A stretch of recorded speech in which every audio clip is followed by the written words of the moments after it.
Ususangpu. कस्तो छ कस्तो छ ठीक छ राम्रो छ Apa kabar Mas? Hai, alhamdulillah baik. Assalamualaikum kabar. Aywa, panalo mga kamanoy. Nasa gitna tayo ng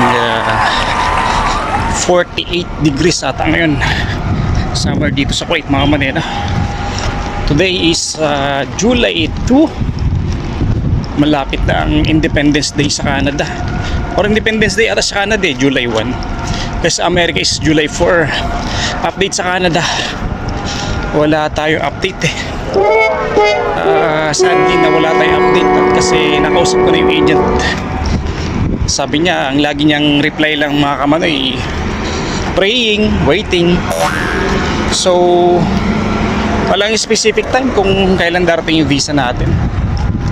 At for the meantime, kung makapapansin nyo, yung mga contents ko puro lang muna, yung content ko more on paghahain sa iba-ibang lahi sa mga workmates ko ng Filipino food.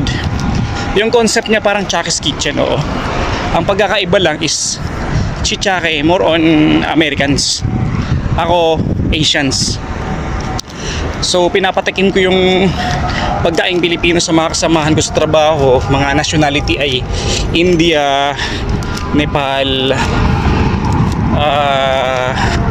Bhutan. Meron Bhutan pero nasa kabila. Pag matatiming ako siguro, Indonesians. So far meron akong 3 nationality na pinapatikim. So kinukuha natin yung reaction nila kung ano masasabi nila sa Filipino food. Ganun muna, temporarily muna yung mga contents ko. Kaya wala akong update ngayon sa Canada mga kamanay. Hindi ko alam. Actually, ayaw mo na isipin kasi na-stress ako. Tumataas ang cholesterol ko Kasi nagpa-check up ako lately mga kamanay, yung taas ng cholesterol ko.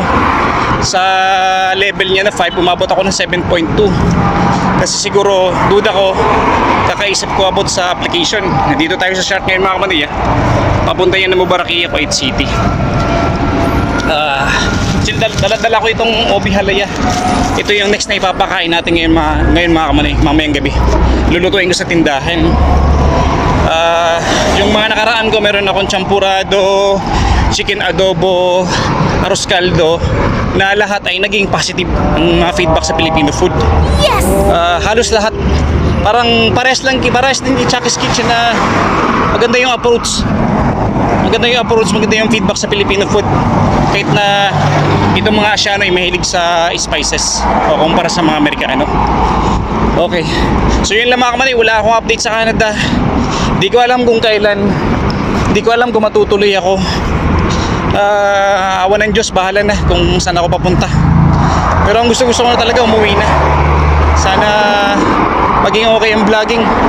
Pag nagkaroon ako ng pondo dito sa vlogging, kahit di na siguro ako tumuloy sa Canada, mag-focus na lang ako sa vlogging siguro. Kasi ang pinakagusto ko talaga mangyari yung Samaritan vlog mga kamanay. Yung pagtulong sa kapwa. Yun talaga pinakagusto kong content. So temporary all again na dito muna sa abroad. Topic Canada at topic pagpapakain sa mga iba-ibang lahi. Okay mga kamanay, thank you so much. Nandito na ako sa trabaho. Wala tayong update sa Canada. Praying and waiting, sabi ni agent. So sad. Bahala na. Ang Diyos ang nakakaalam kung saan tayo papunta. Thank you so much Manoy, and subscribe for more. Please support me again, just like you support me last time on my previous topics about Canada. Alright, thank you so much Manoy. There's tandaan yun. Ay, init, grabe.